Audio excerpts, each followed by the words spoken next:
Shalom, selamat malam. Kita berjumpa kembali di dalam acara Riset Renungan Sebelum Tidur.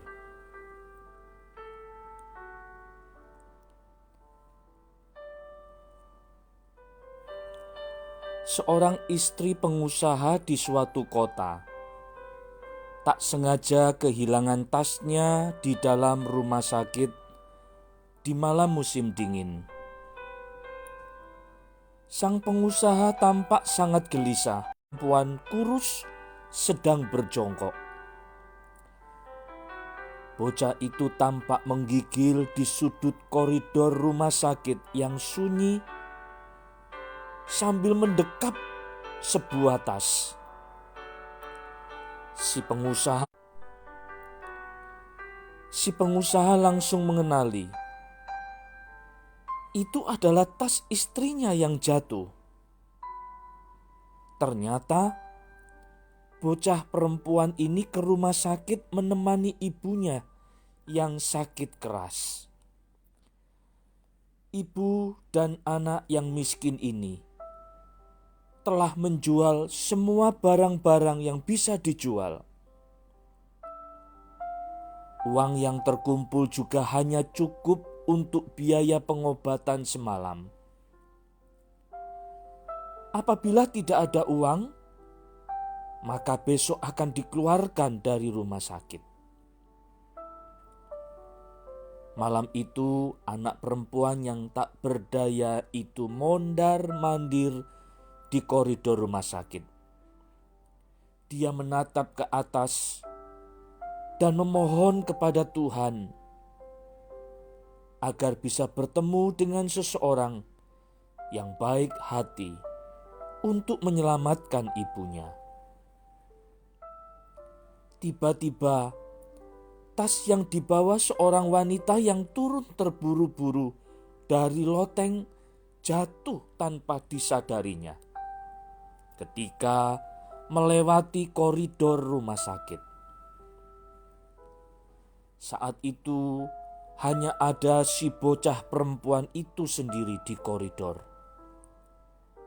Dia berjalan mengambil tas itu, kemudian bergegas berlari ke pintu.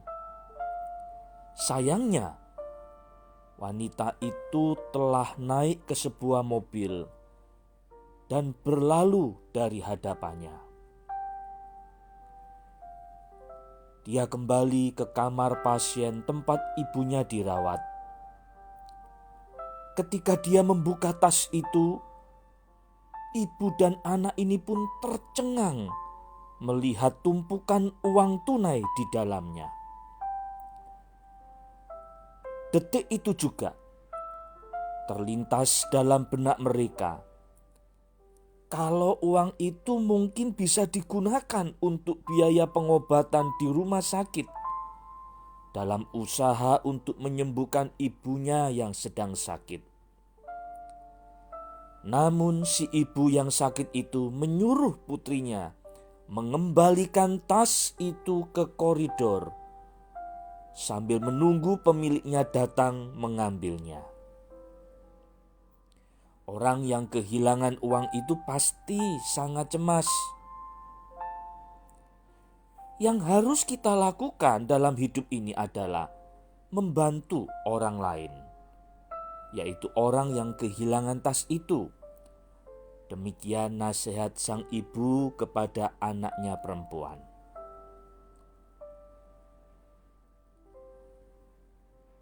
Anderson, si pengusaha, mendapatkan kembali tasnya.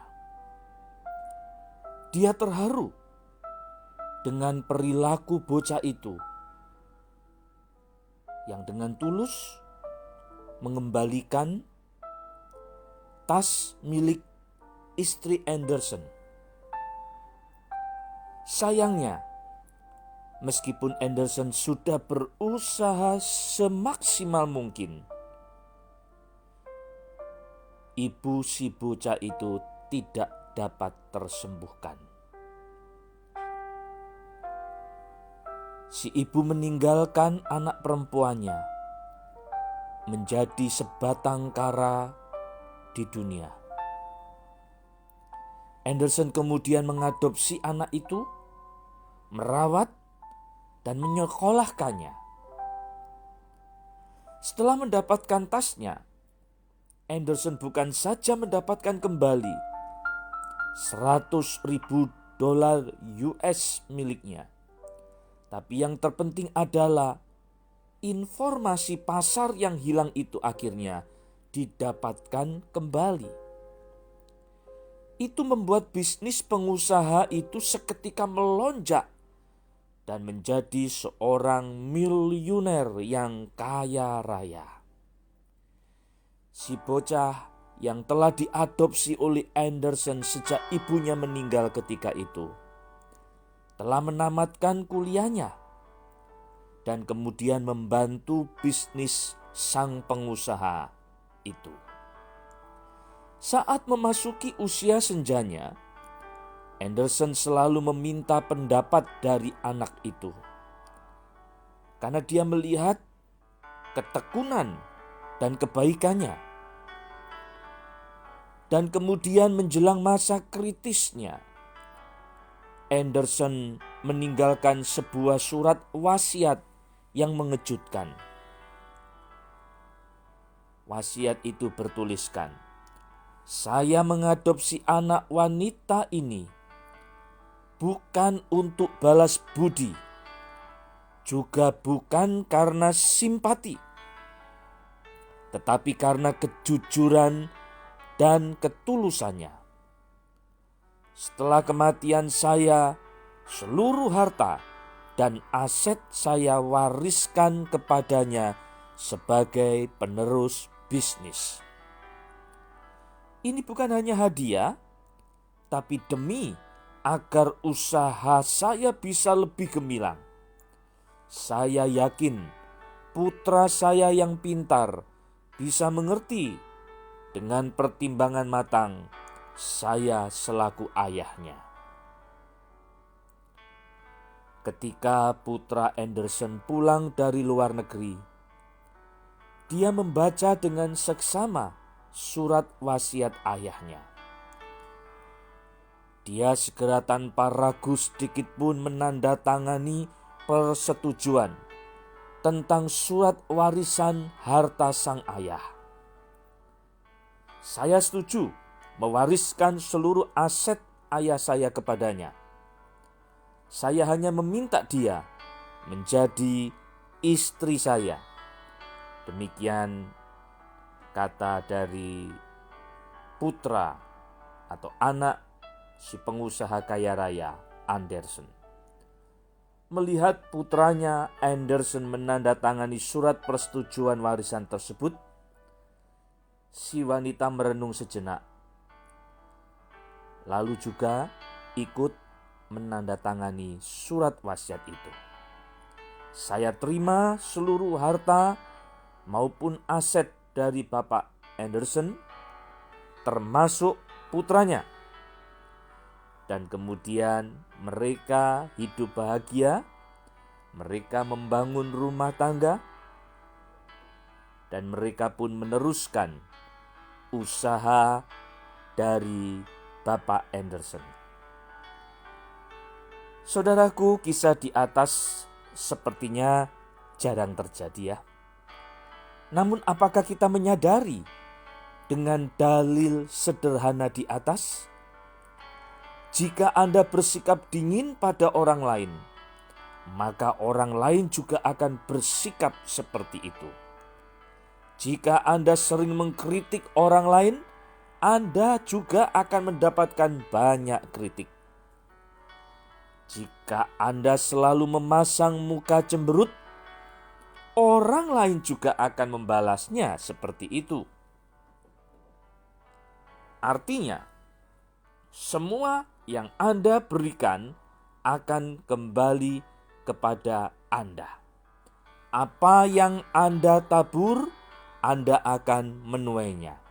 Jika Anda menabur kebaikan, Anda akan menuai kebaikan. Jika Anda menabur kejahatan, maka Anda pun juga akan menuai kejahatan. Saudara-saudara yang dikasihi oleh Tuhan Yesus Kristus, biarlah kita mengingat apa yang dikatakan oleh firman Tuhan, karena apa yang ditabur orang itu juga yang dituainya. Segala sesuatu yang kita lakukan pada orang lain, itulah yang kita lakukan pada diri sendiri. Jika kita ingin bahagia, maka bawalah sukacita pada orang lain. Hal yang terbaik yang bisa kita lakukan untuk diri sendiri adalah berbuat lebih banyak sesuatu yang baik untuk orang lain. Ketika kita membantu orang lain, tidak berarti kita akan kehilangan atau kekurangan. Membantu orang lain sama dengan memberi jalan terbuka pada diri sendiri. Dalam hal ini, saudaraku, biarlah hidup kita seharusnya jangan egois. Kurangi egois, lebih peduli pada orang lain, maka dunia kita akan penuh dengan cahaya dan pesona. Selalu dan teruslah berbuat baik, sekecil apapun, pasti akan semakin dekat dengan kebahagiaan. Surat Efesus pasal 6 ayat 8 berbunyi demikian, kamu tahu bahwa setiap orang, baik hamba maupun orang merdeka, kalau ia telah berbuat sesuatu yang baik, ia akan menerima balasannya dari Tuhan. Selama niat kita baik dan selalu melakukan hal-hal yang baik, pasti akan ada balasan dan diberi berkat terbaik dari Tuhan. Percayalah, saudaraku. Mazmur pasal 37 ayat 37 dikatakan demikian, perhatikanlah orang yang tulus dan lihatlah kepada orang yang jujur, sebab pada orang yang suka damai akan ada masa depan. Amin. Tuhan Yesus memberkati saudara malam hari ini.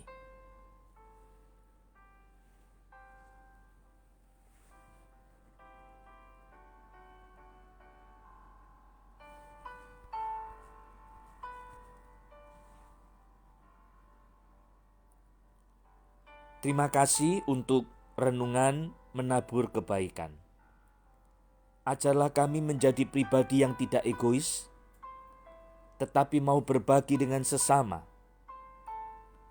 Bukan karena kami ingin menuntut balas jasa, tetapi kami ingin membagi kasih, kebaikan Tuhan yang sudah kami terima, sehingga orang lain pun juga mengalami dan merasakan kebaikan dari Tuhan. Berkati kami semua malam hari ini ya Tuhan. Kami akan beristirahat dalam damai, sejahtera, penyertaan dan perlindungan Tuhan. Kami bersyukur atas segala kebaikan Tuhan di dalam nama Tuhan Yesus. Haleluya. Amin. Selamat malam, Tuhan Yesus memberkati kita semua.